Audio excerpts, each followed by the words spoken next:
DS group की journey 1929 के एक बोर्डरूम से नहीं बल्कि पुरानी दिल्ली के चांदनी चौक में एक छोटी सी परफ्यूम शॉप से हुई थी। फाउंडर ने ट्रेडिशनल इंडियन फ्रेग्रेंस और तंबाकू बनाने पर फोकस किया, क्वालिटी और कम्युनिटी के साथ डीप कनेक्शन के जरिए ट्रस्ट बनाया। उनकी शॉप लोकल फेवरेट बन गई, जो अपनी यूनिक अरोमा और पर्सनल टच के लिए जानी जाती थी। बात फैली और जल्द ही पूरी दिल्ली के लोग उनके प्रोडक्ट को लेने आने लगे। यह ऑर्गेनिक ग्रोथ जो सेटिस्फाइड कस्टमर की वजह से हुई थी, उनसे एक रॉक सॉलिड फाउंडेशन बनकर रह गई। डीएस ग्रुप का यह सिंपल शॉप से मल्टी बिलियन डॉलर का ग्रुप बनना इस बात का प्रूफ है कि प्रोवाइडर और विजन छोटी सी शुरुआत से ग्रेटनेस में बदल सकती है। उनकी शुरुआती फिलॉसफी सिर्फ प्रोडक्ट नहीं बल्कि एक्सपीरियंस बेचना, उनकी कल्चर और कंसिस्टेंसी बनाए रखना था। यह एक रिमाइंडर है कि सबसे बड़ा एम्पायर भी एक सिग्नल और पेशेंस ड्रीम से शुरू हो सकती है। Chapter 1, a legacy of quality.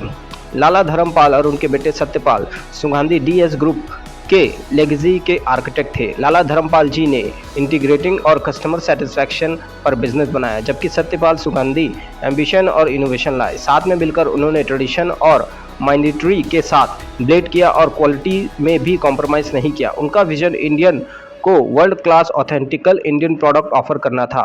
Alexis के प्रति इनके कस्टमेट और कंपनी के डीएनए बन गया, जो जनरेशन दर जनरेशन पास होता गया। आज फैमिली के सक्सेसर ने बिजनेस को डाइवर्सिफाई किया, लेकिन ओरिजिनल वैल्यूज़ अभी भी कोर में ही है।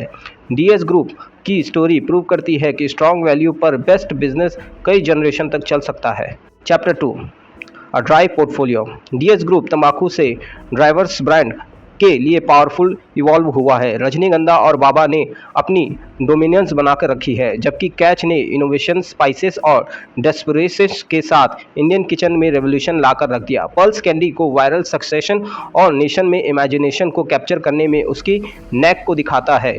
उनका पोर्टफोलियो जब माउंट फ्रेशनर, डेयरी, कन्फेक्शनरी और लग्जरी होटल तक फैल चुका है। हॉस्पिटैलिटी और पैकेजिंग में स्ट्रेटेजिक मूव में उनकी रीच को बढ़ाकर रख दिया है।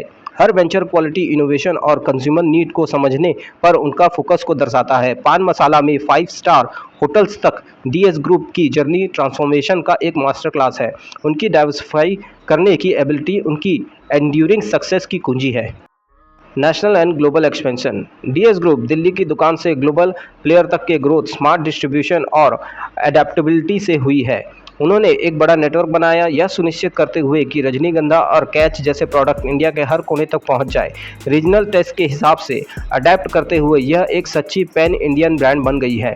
उनकी अगली छलांग इंडियन फ्लेवर्स को विदेश ले जाने, मिडिल ईस्ट, नॉर्थ अमेरिका और उससे आगे के डायस्पोरा मार्केट को टारगेट करना हो है। विदेश में परिचित ब्रांड ऑफर करने उन्होंने एक ग्लोबल प्रेजेंस बनाया है। आज डीएस ग्रुप के प्रोडक्ट कई देशों में मिलते हैं, जो उनके रेवेन्यू का सिग्निफिकेंट कंट्रीब्यूट करते हैं। उनका इंटरनेशनल एक्सपेंशन ग्लोबल स्टैंडर्ड को ऑथेंटिक इंडियन एजेंसी के साथ बैलेंस करता है। चांदनी चौक से दुनिया तक डीएस ग्रुप ग्लोबल स्टेज पर इंडियन एंटरप्रेन्योरशिप का एक अच्छा उदाहरण है। Chapter 4, a stroke of marketing genius. 1980 के दशक में कैच, सॉल्ट और पेपर डेस्परेंस लॉन्च कर एक टर्निंग पॉइंट था। डीएस ग्रुप ने एक बेसिक कमोडिटी को स्लिक हाइजीनिक पैकेजिंग के साथ लाइफस्टाइल प्रोडक्ट में बदल दिया। उनकी मार्केटिंग ने कन्विंसिंग और प्योरिटी पर फोकस किया, जो इंडिया के उभरते मिडिल क्लास के साथ रेजोनेट हुई। कैच ब्रांड जल्द ही क्वालिटी और इनोवेशन का पर्यायवाची शब्द बन गया। इस सक्सेस ने स्पाइसेस और बेवरेज को आगे एक्सपेंशन और इंस्पायर किया, हमेशा फ्रेग्रेंस और स्मार्ट पैकेजिंग पर जोर दिया। डीएस ग्रुप ने सिर्फ नमक नहीं बेचा, उन्होंने भारत के नमक के इस्तेमाल करने का तरीका बदल दिया। उनकी मार्केटिंग ब्रिलियंस और रोज़मर्रा के प्रोडक्ट को घरेलू नाम बना दिया। कैच अभी भी इस बात का एक टेक्स्ट बुक एग्जाम्पल है कि इनोवेशन और ब्रांडिंग कैसे एक मार्केटिंग को रिफाइन कर सकता है। Navigating business storm. DS group ने कई तूफानों का सामना किया है, खासकर कड़े तंबाकू रेगुलेशन और बदलते मार्केटिंग का। बदलाव का विरोध करने के बजाय उन्होंने अडॉप्ट किया, कानूनों का पालन किया और फूड, हॉस्पिटैलिटी और पैकेजिंग डाइवर्सिफिकेशन को तेज किया। एक फैमिली रन बिजनेस को प्रोफेशनल मैन्यूड ग्रुप में ट्रांजिशन किया। उन्होंने ट्रांजिशन में मॉडर्न मैनेजमेंट के साथ ब्लेड किया, कॉम्पिटिटिव मार्केटिंग में एंटर करते हुए उन्होंने इनोवेशन पर फोकस किया, जैसे कैच और पल्स, ताकि अलग अलग दिख सके। उनकी स्ट्रैटेजी गैप्स को पहचानना, यूनिक प्रोडक्ट बनाओ और इवॉल्व करना कभी बंद मत करो। चैलेंजेस के साथ ग्रोथ भी कैटल्स में यह ऐड हो गया। डीएस ग्रुप की रेजिलेंस और अडेप्टेबिलिटी ने इसकी कंटिन्यूस रेलेवेंस में सुनिश्चित की। उनकी जर्नी दिखाती है कि चेंज को अपनाना लॉन्ग टर्म के लिए सक्सेस की कुंजी होती है। Chapter 6, the DS group and enduring spirit. DS group की असली स्ट्रेंथ ट्रेडिशन को इनोवेशन के साथ बैलेंस करने में है। उन्होंने अपने फाउंडेशन और वैल्यूज़ को प्रिजर्व किया है, जबकि खुद को लगातार रिवॉल्व करते रहे हैं।